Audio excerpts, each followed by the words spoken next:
makes sense. Sorry. I've just put the it seemed to make sense in that the natural system is where the matter, if it is.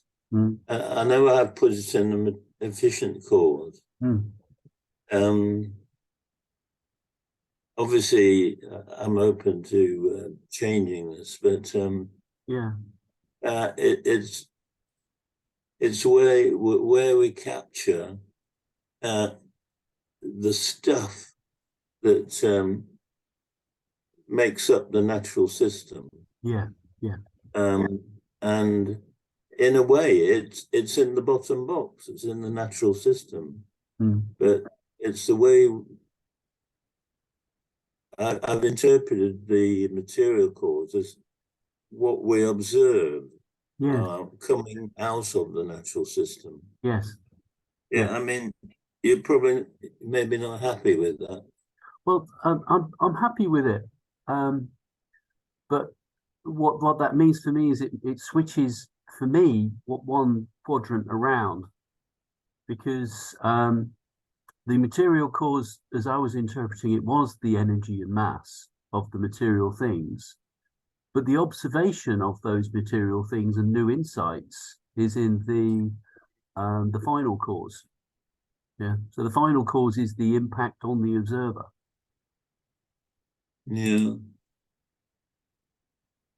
Maybe you're right.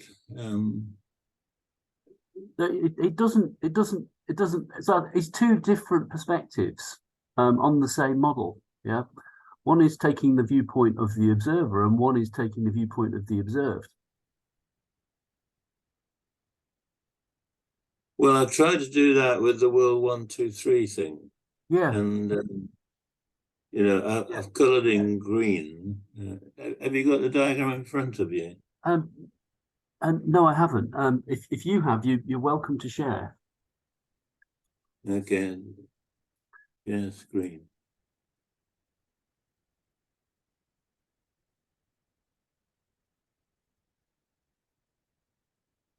Yes, I guess what I'm saying is that all models are right depending on your perspective. Of course. Can you see that now? I can, yeah. I've got the green bit down the bottom here. Which is where the change is occurring. And then obviously I can see what's wrong. I think maybe the energy and mass matter has to go, as you said, into the material cause. But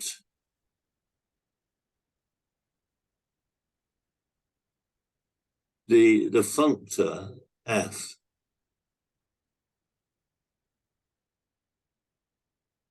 transforms the theoretical model. It was, I've lost it a bit now, to be honest. Maybe I could explain where I'm coming from. So if you bear with me, I see energy and mass as as the material cause. It's the actual tangible things in the universe, represented by energy and mass. Now, those things, they emanate signals. And those signals have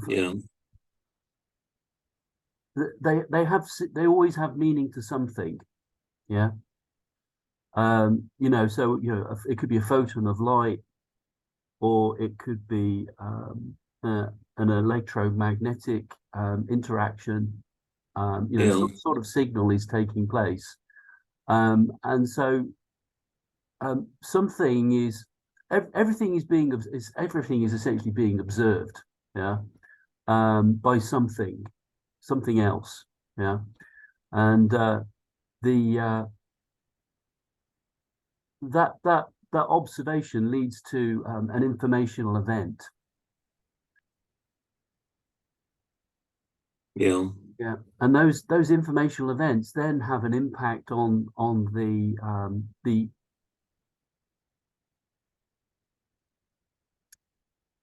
on the knowledge of the thing, the structured information of the thing. So there'll be existing structured information, and when there's an informational event, the informational structure, the knowledge will change. So, you know, the electron will move up into a higher orbital, or the structure of the molecule will change, or the mindset of the person will change. Yeah. Yeah. And as a result of that informational structural change, new forces come into play. So the efficient cause is where force happens. The material cause is the energy and mass. The final cause is an informational event, and the formal cause is the structure, is the informational structure. Yeah. Yeah, and you can have I think you can have informational structures which do not have any mass. Yeah. Well, I think we agree on the formal cause. There's no question of that. The problem with the diagram is I can see, I think, the bottom two, that is the efficient and material cause. I think we need to just jiggle that around a bit. Yeah. And that will require a little bit more thought, work. But I can see what you're saying.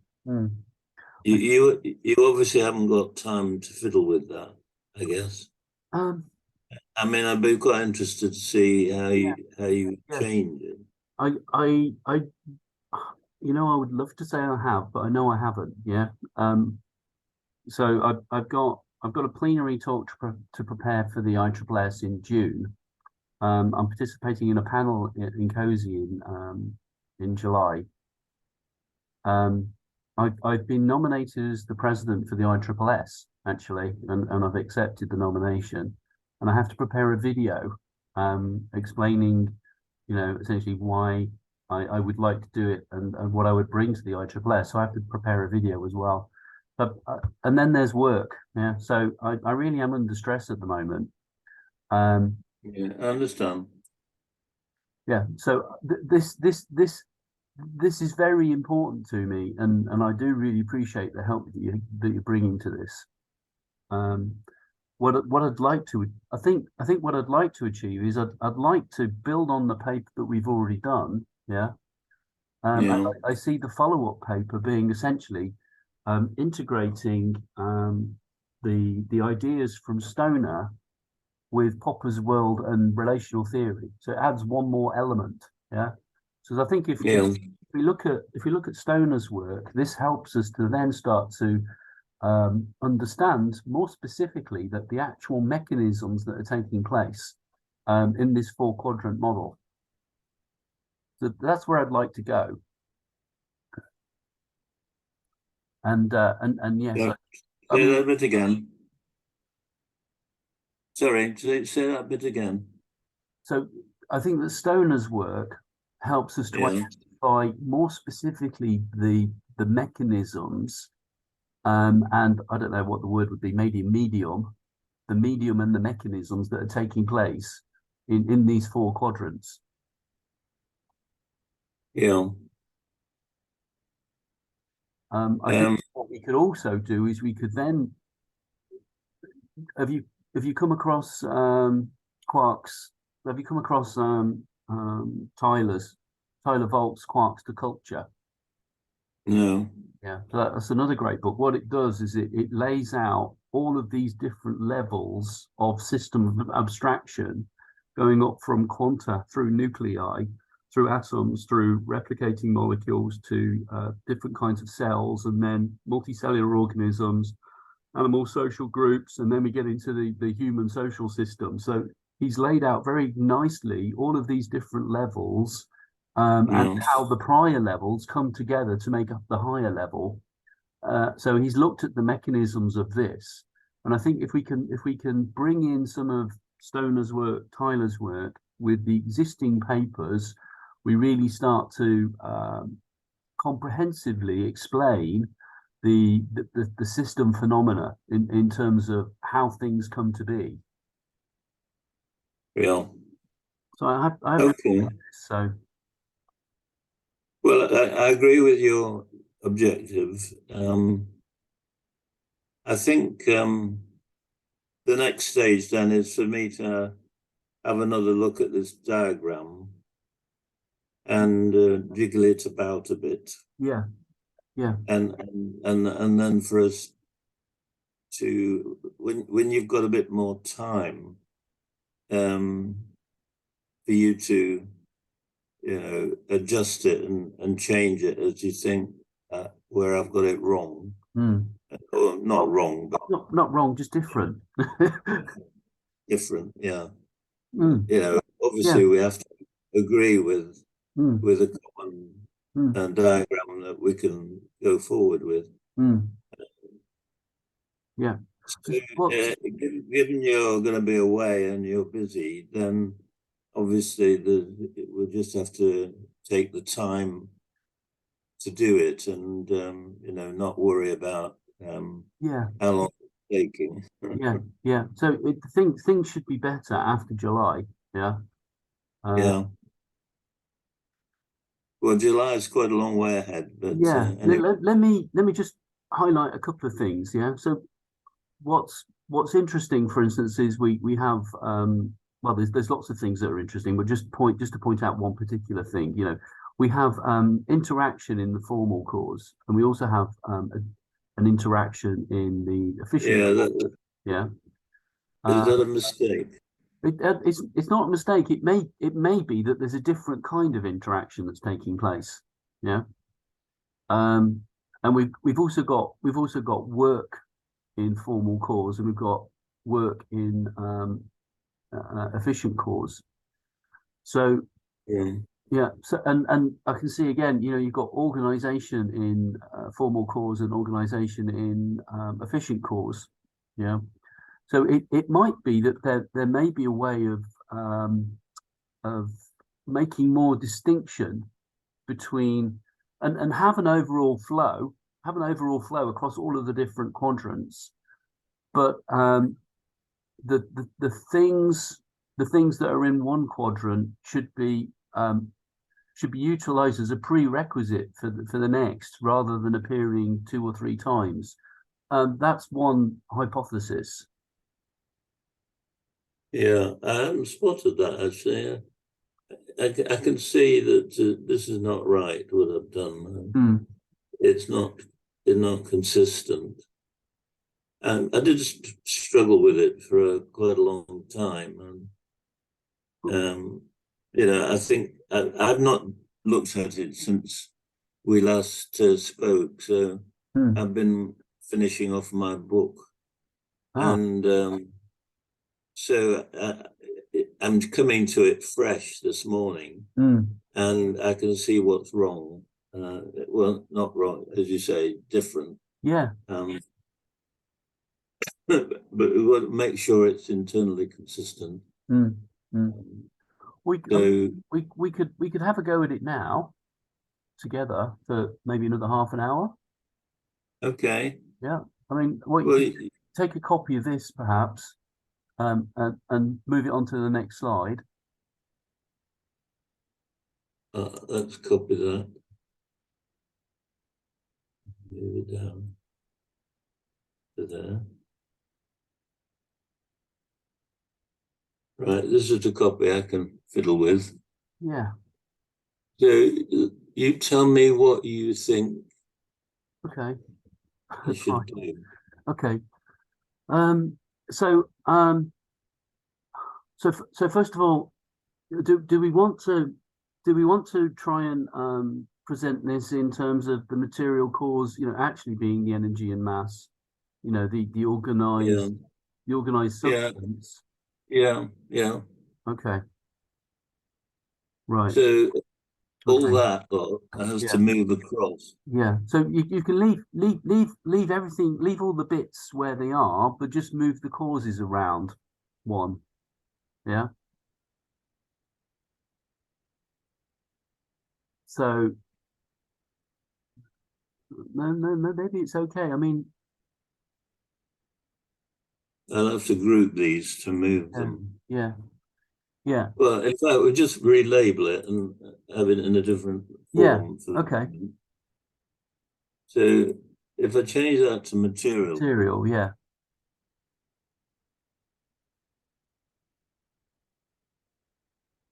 but then obviously, yeah, Yeah.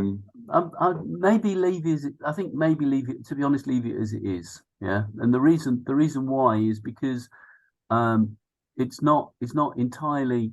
I'm going to have to use the word wrong. It's not entirely wrong. Yeah. What you've got is not entirely wrong in respect to those different quadrants. Yeah.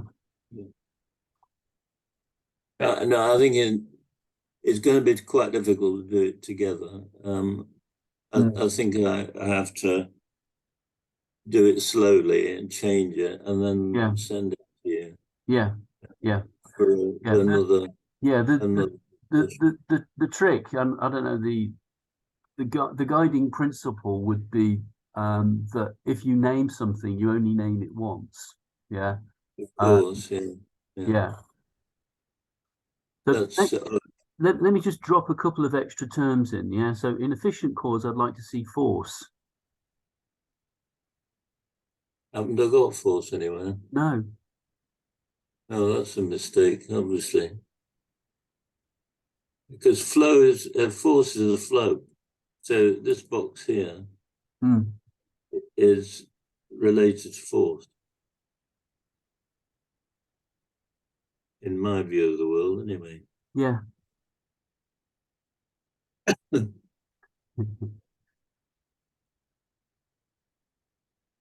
So somehow force has got to go in there.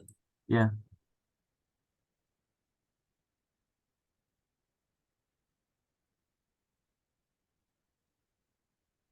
Okay. Because obviously work Yeah. is what I liked about Estonia is the understanding of um, organization Yeah. and um,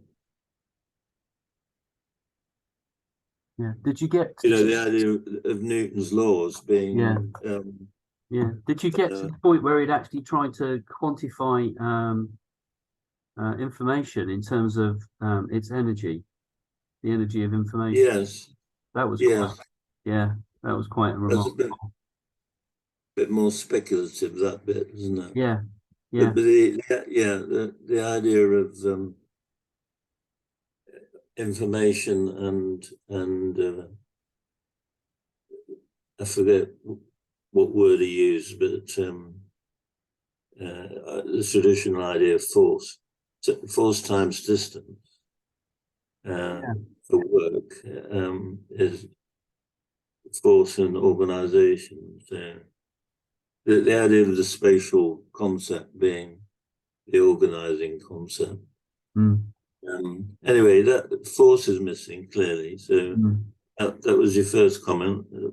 Did you say you had another one? Um,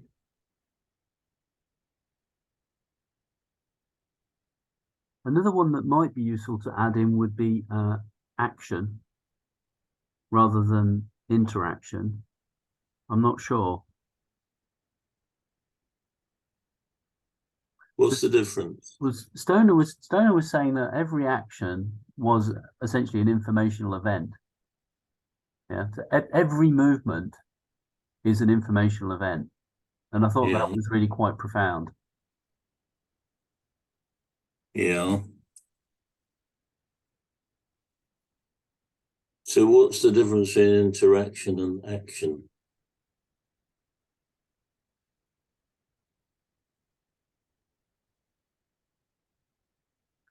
I mean, action implies sort of one way, doesn't it? Yeah. So an interaction is a mutual relationship. Yeah, in acting, it's a mutual action. Yeah. I think interaction's fine. I just think that action probably needs to be there as well. I suspect that action, I think action in terms of I think action probably goes with the material cause. Yeah, that's my gut feeling. Yeah, interaction is mutual. Action is a singular thing.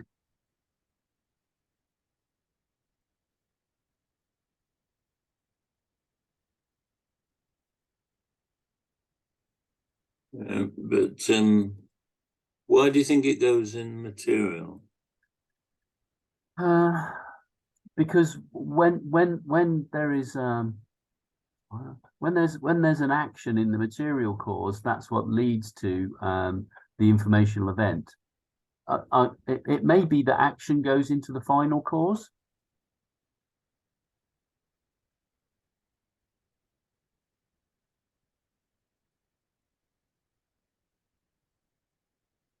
So there's an action which is then interpreted, which leads to meaning.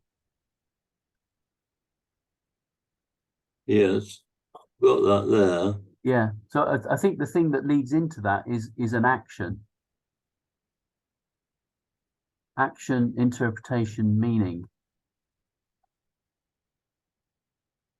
And is that a World 1 or World 2 in action?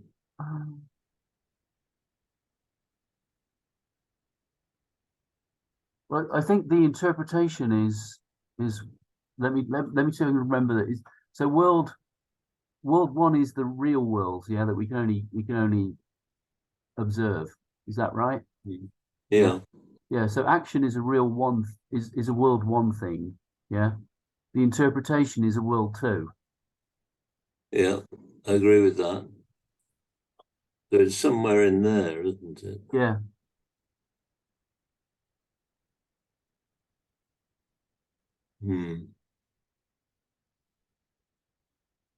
Yeah. I think what I'm still not 100% clear about in my mind is what goes in the model. You know, this is the model in a sense, isn't it? Yeah. Model F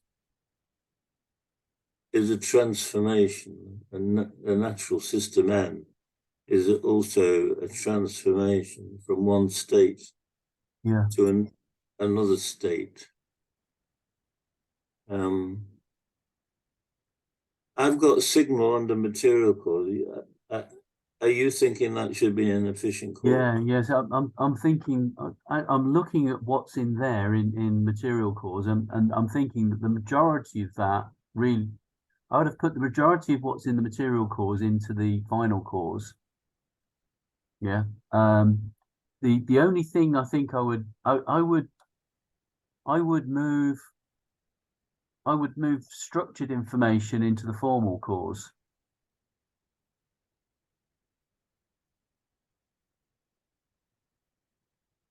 Yes. Yeah. What's the difference between kinetic information? What is kinetic information? What did you mean by that? Well, that's a Estonia concept, and to be honest, without looking into it, I've forgotten. Yeah. It's dynamic. Yeah, because he does use information in 2 different ways. He talks about information in terms of structured information, but he doesn't. He does talk. Well, I can find the book. He does talk about kinetic information. Yeah. But I think I've just forgotten because it's a couple of weeks ago. I've forgotten how he defined it. I know it made sense to me at the time. Yeah. Oh, I see. I see. So I think what he's explaining is that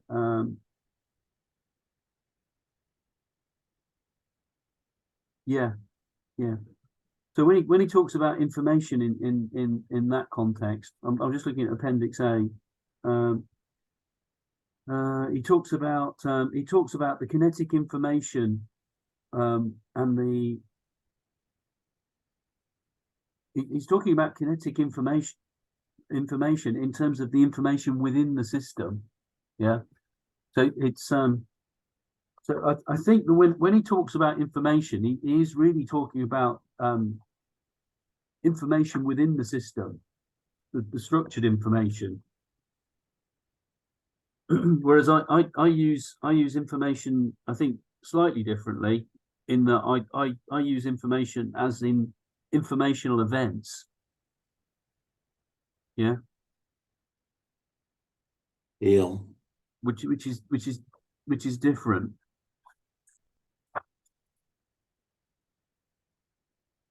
Yeah, I mean, I think the structured is a static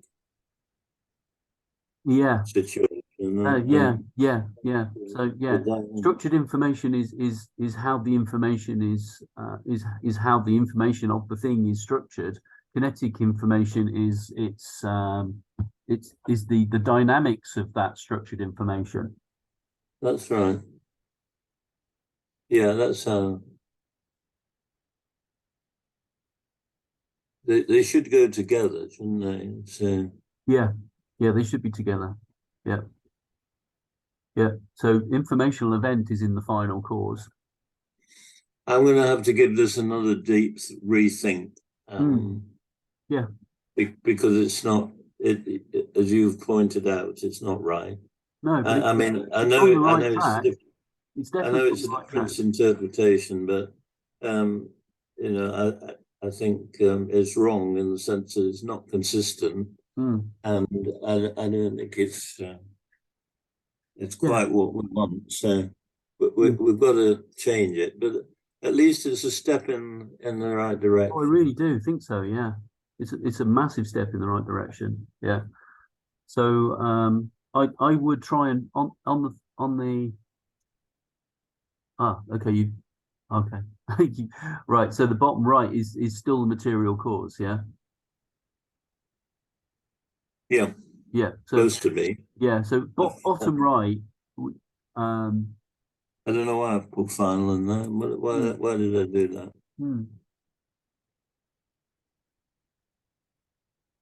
Oh, I think I was just trying to capture the thought that mostly goes up into final. Yeah. I think I was thinking of final in terms of anticipation and prediction, which is how Rosen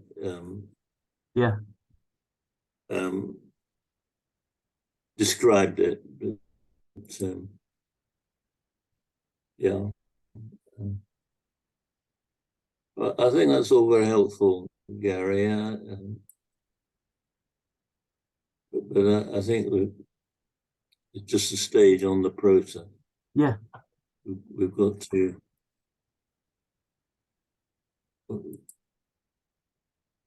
We've got to. That's just that arrow, just to remind me to move that. I think I'm not as clear as you are about what we mean by an information event. Yeah. How do we define it?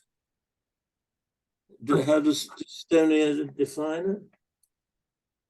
I'm not sure. I don't think he doesn't talk about informational events. I don't think. How would you define it then? It's more along the lines of what Carlo Rovelli was talking about. Yeah, I haven't read that. Yeah. Oh, I thought you had. Oh, okay.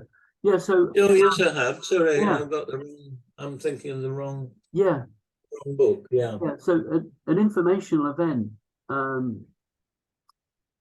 It's Where was it?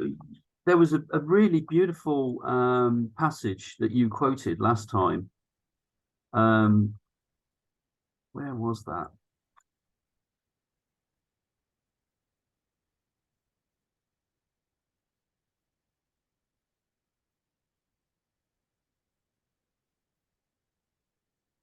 Information.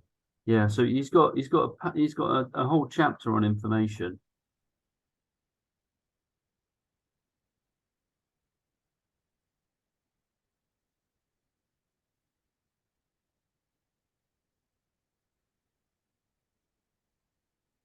Yeah, that's page 90, isn't it? Yeah.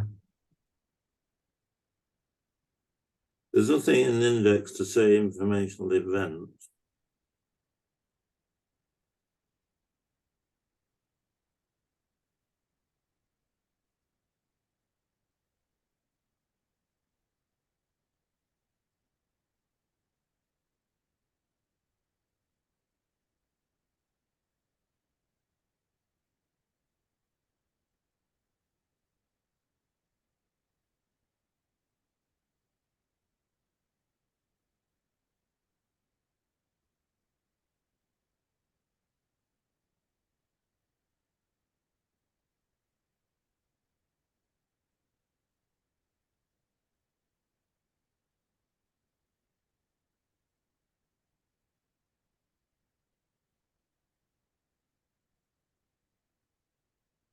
Why don't you just say what you think, if even if it takes a lot of words, Yeah.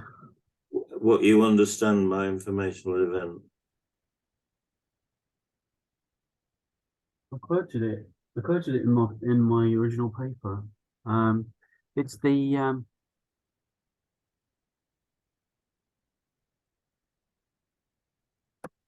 an informational event is related to the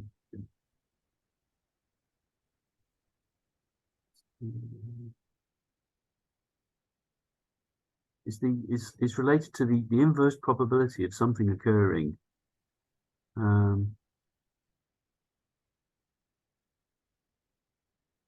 Inverse probability of something occurring. It's let me feel. I'll ask ChatGPT. Maybe ChatGPT will know. that something occurring is a change of state. Yeah.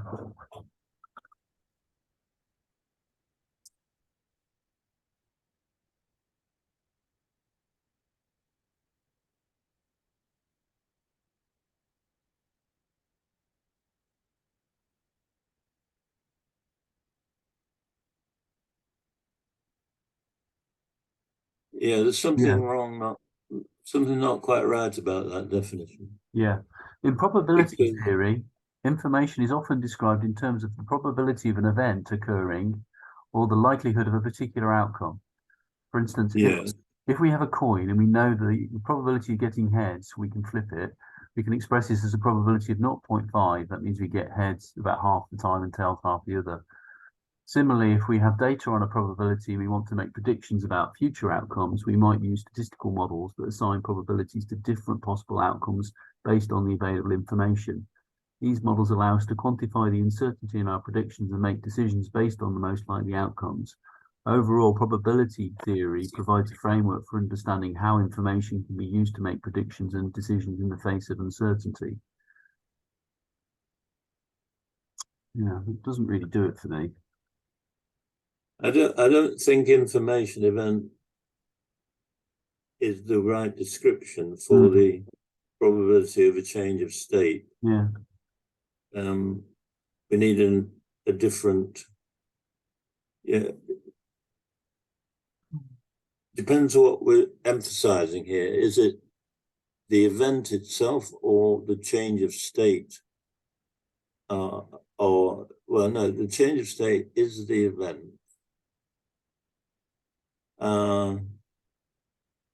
So the probability could be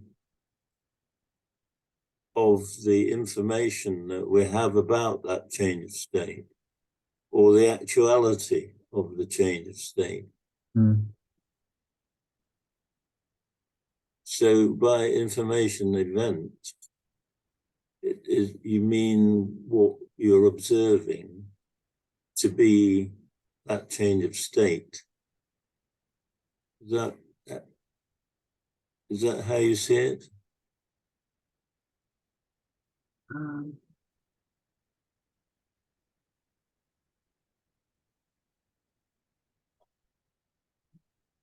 I need to find the book. I know, I don't truly understand this, but I know it's important.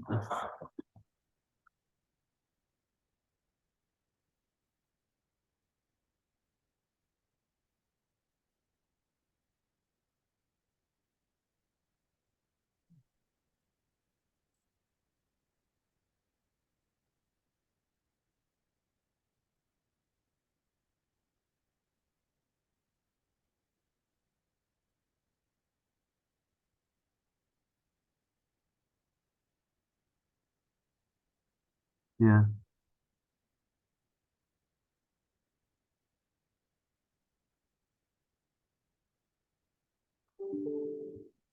Right.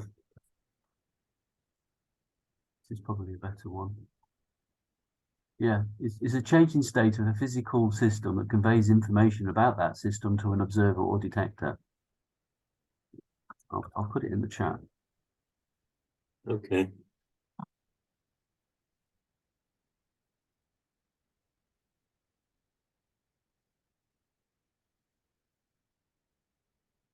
How does it relate to relative information? Relative information. Well, relative information would be, I would guess, information that's shared. Is that right? I'm just looking it up. Have you used ChatGPT yet? I'm finding it really handy. Sorry? Have you used ChatGPT yet? No. Yeah. Let me show you what I'm doing.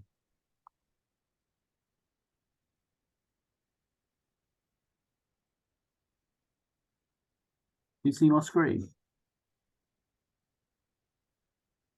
Do I have to stop sharing? Yes, I've got your screen now. Okay, yeah.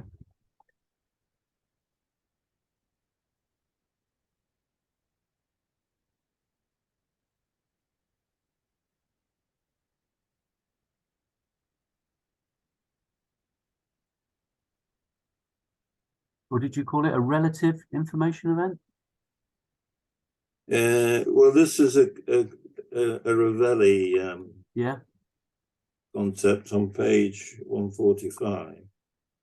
He says relative information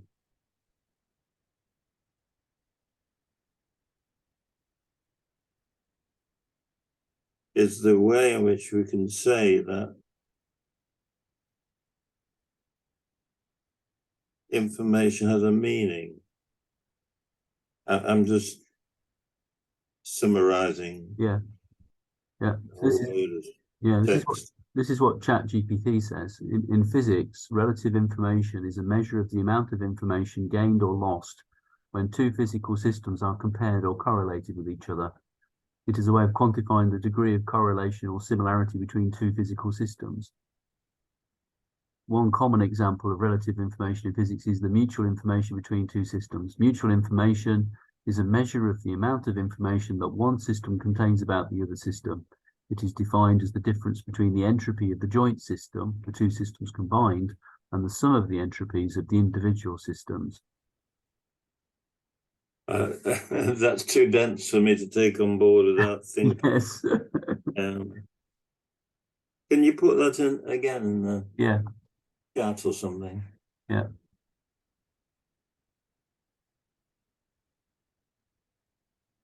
How do you capture what's in the chat and put it in a file?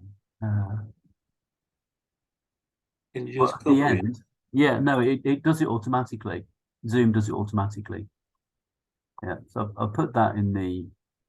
Where does it put it? It stores it on the web somewhere. Yeah, I want to be able to capture it to put it in. what you in a Word file. What you can do, I think. How do I get back to the main Zoom page? Oh, I can copy it. Yeah, you can copy it. You can also, I think, save it to a file, I think. I don't want a new file. I just want to capture it here.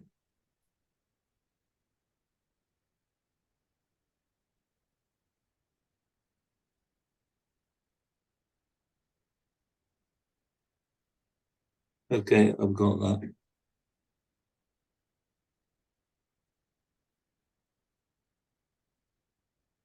It's very good, isn't it, to have a go at something and then leave it for quite a while. Yeah. And come back to it. Makes you realise what you got wrong before. Yeah. So I've asked it what the difference is between an informational event and information. You said they're related concepts.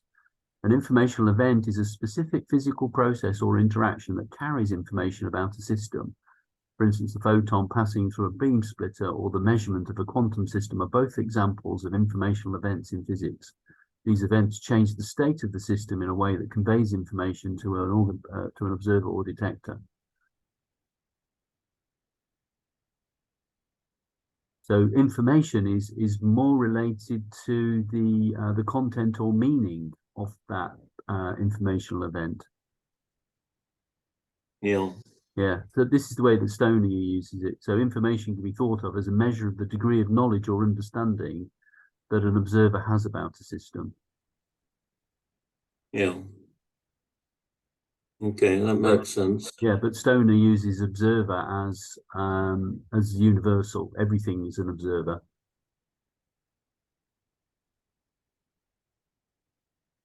Which is not the case. No, well, it is. Everything is an observer. Yeah, but they don't all have the same observations. That's true. Everything observes things in different ways. Yeah, that's the human condition. Yeah, yeah, yeah. Okay. Well, Gary, I think we need another deep rethink. And whilst you're away, I'll have a go at that. When are you back, and when are you free again? Next Saturday I will have some time, so I could spare another hour and a half next Saturday. Well, I'll have to look at our calendar. Yeah, of Usually course. Saturday's a social thing, but I should be okay in the morning. Yeah. But we'll say yes to that, unless either of us Sure. says something, they can't make it. Yeah. Yeah. And we just take it slowly. Yeah. Yeah. So these are quite deep issues, aren't they? Yeah. Yeah. Anyway, you've given me a lot of food for thought this morning. Okay. Well, that's good. Food for thought is always good. Yeah. So Yeah. I've got one slide I'll share, which I think helps to explain where I'm coming from, I think, in terms of the different levels of systems. So if that's okay to share quickly. Yeah. You've probably seen this before, but this now we've had this chat, it might give it more meaning, perhaps. Yeah. So this is Volk's grand sequence. This stuff here, which he describes in his book Quarks the Culture. Yeah. And he explains that every one of these levels is a new level of systems abstraction, which is created from the lower level. Yeah, I'm quite happy with that. Yeah. And physics studies this stuff, chemistry studies this stuff, biochemistry studies this stuff. Yeah, that makes sense. Biology, psychology, sociology, and politics. Yeah. And do you know Hillary Seletto? Yeah. Yeah, another great guy. So when we were having a chat about this grand sequence a few years ago, he came up with this diagram, which again I think is really nice. So this is almost like, you know, when you have a symbol for an element and you show the mass and the atomic number. Yeah. So we were playing with the idea of, you know, could we create essentially a periodic table of systems? Yeah. We didn't manage to do that, but this I don't know, this arrangement I thought was really nice. Yeah. So within a system, the members are constrained. Yeah. So there's some organization which is imposed on them in order for them to be a part of the greater whole. Yeah. But True. members collectively also get benefits. Yeah. Yeah. Down at this lower level, you've got energy repose. Yeah, are more stable. Yeah. So a proton and a neutron are more stable together. You know, you take a neutron and you isolate it, and it has a half-life. Yeah. Is that what energy repose is supposed to mean? It's at a lower, it's at a more stable state.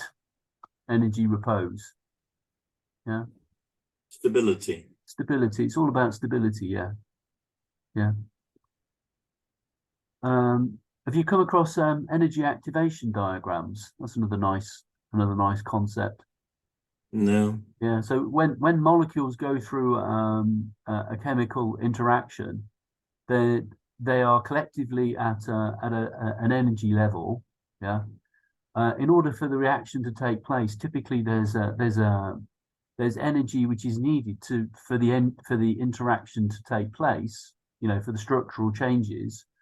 But when the reaction has occurred, typically the products are at a collectively lower energy state than the reactants.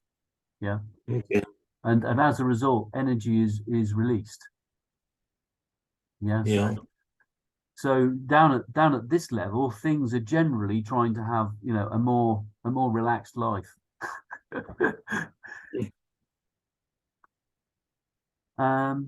Yeah. So also in this I don't know model, these new when things come together, new types of systemic properties emerge. Yeah. So emergent properties. Yeah. But also when things come together, new types of affordances for new relationships are created. So, Yeah. you know, when you create molecules, but eventually they have the potential to come together to make cells. Yeah. Yeah. So that's quite nice. So what are the arrows? What do the arrows mean? oh, the arrows, that was just, I was using that in another diagram, giving some examples. Yeah. So I'm not sure if I've got one. Have I got one here? Yeah. Yeah. So I've got some examples. I've got some examples here.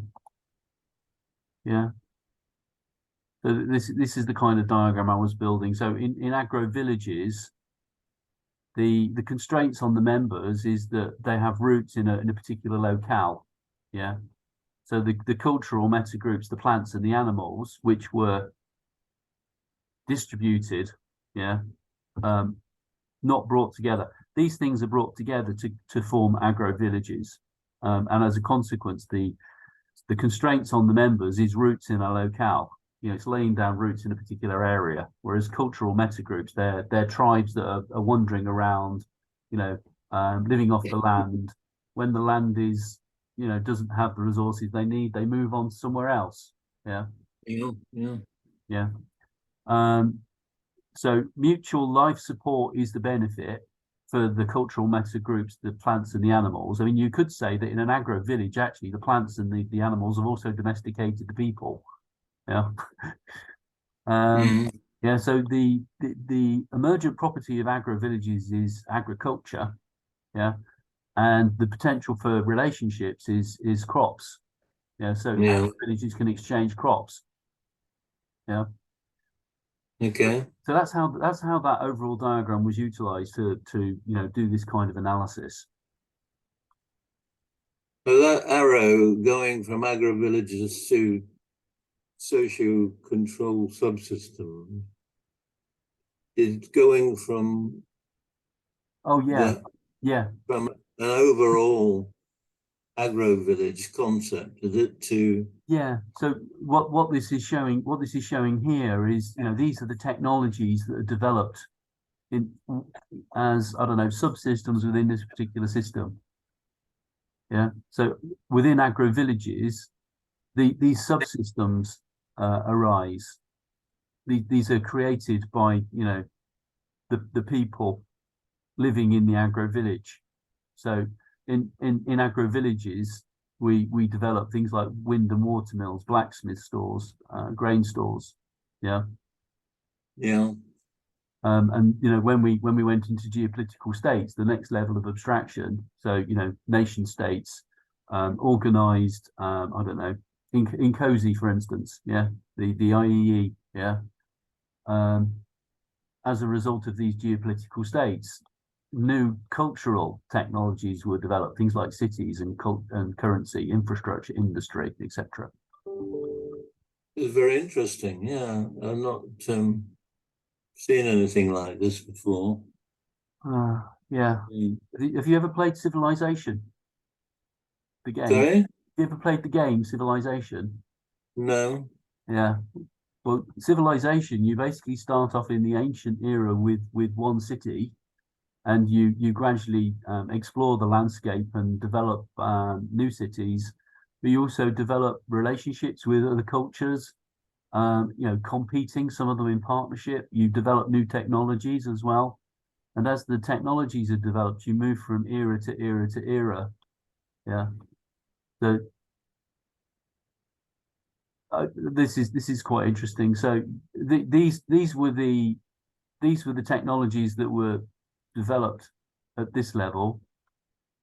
And then you start to get these kinds of technologies, which are the result of geopolitical states in civilization.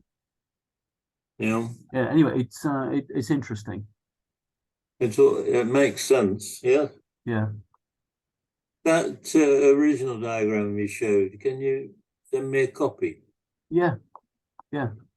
That's that one. Yeah, that one. Yeah. Again, there's a lot in it, and so I need to. So this was a talk I gave on volatility, uncertainty, complexity, and ambiguity. And I was speculating on AI as an adjunct to the human activity system.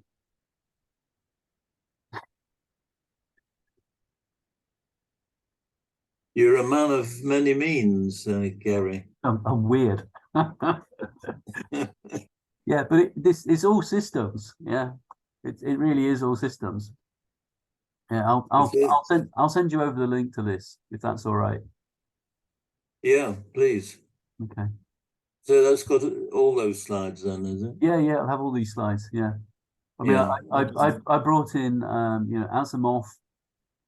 I was talking about multivac and the three laws of robotics. You're connecting up a lot of things there. Yeah. I mean, have you ever read Asimov's Foundation series? No. Okay, again, a brilliant read, because what he's talking about in the premise of the Foundation series is that the galactic empire is crumbling.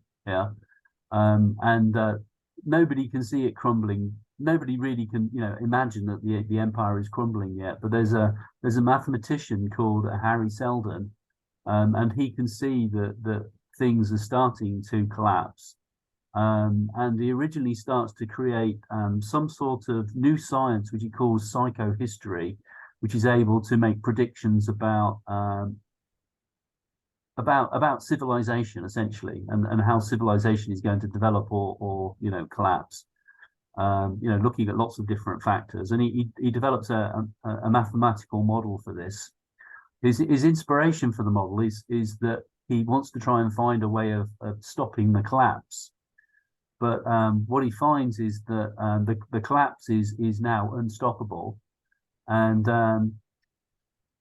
there's going to be 10,000 years of essentially chaos and disorder. And using his mathematical model, he's able to find a way of predicting and arranging a series of events, which will mean that the collapse of the civilization will only be for 1,000 years. And in order for this to occur, he has to set up what he calls the foundation. And the foundation is, the foundation is a community that he establishes on the edge of the galaxy. And this community gradually evolves to form the basis for the new empire. It's a fascinating book, but what's really one of the things that's fascinating about it is he predicts a series of events which bring lay out the overall plan of the formation of the new galactic empire, and the events that essentially his psychohistory mathematics predict all relate to, let's say, stages in emerging social structures and consciousness. Well, I won't go into it, but the stages relate really well to, I don't know how to describe this, but they relate really well to the 9 transformational powers, which Bill Smith describes in his framework called AIC, Appreciation, Influence, and Control. The first power is the power of spirit. The next one is philosophy. Then it's science. So there's these 9 powers, and each of the events that Asimov describes in his book relate to these 9 transformational powers. So I think Asimov was an utter genius. I mean, he's credited as being one of the the greatest science fiction writers of all time, but he was also a real scientist. His background was in chemistry. He wrote hundreds of science books, and the guy was an absolute genius. Oh well, that's all new to me, to be honest. Yeah, take a look at if you do. I know how incredibly busy you are, but if you ever fancy a good read, try the Foundation series from Isaac Asimov. Okay. I'm not sure how much time I've got left in my life. Okay. All right. Yeah, I'll send you the link to this. Yeah. Okay. Shall we leave it there then? And yeah, we'll meet next Saturday. Yeah. I'll send you another event for the same time. Thanks, David. This was great. Well, thank you. Your reading is just phenomenal. The amount of stuff that you absorbed and bringing it together, I think, is fantastic. But we've got to take it slowly and build it, haven't we? Yeah. It has to be brought. It really does have to be brought together with substance as well, and that's where I really appreciate your capability for writing. Yeah, I mean that first paper you wrote on the relational holon and Popper's Popper's worlds was how you brought that together so quickly was absolutely awe-droppingly amazing. Well, the only quality I've got is I'm able to concentrate. That's a really good skill. And to get to the bottom of what John Kinnaman was saying I found really challenging. Yeah. But at least it was constrained. What you have just described is so much stuff that I haven't appreciated. That my mind is whirring at the moment. I haven't got time to read all those books before put my clogs. So I've got to be selective. My nose has just started to bleed. I don't know why. Okay. So sorry, I'll keep dabbing it. Right. Okay. Yeah. I'll let you go. You okay then, Gary. the Good to talk to you. Enjoy your Spain. Was it you're going to? Yeah, we're going to Spain tomorrow. Yeah, it's in Seville. Yeah, so we got a cheap flight to Malaga, and then I'm driving from Malaga to Seville tomorrow. Oh, Seville's a lovely city. I've never been, so looking forward to it. Yeah, yeah, you'll enjoy it. Will you have much time for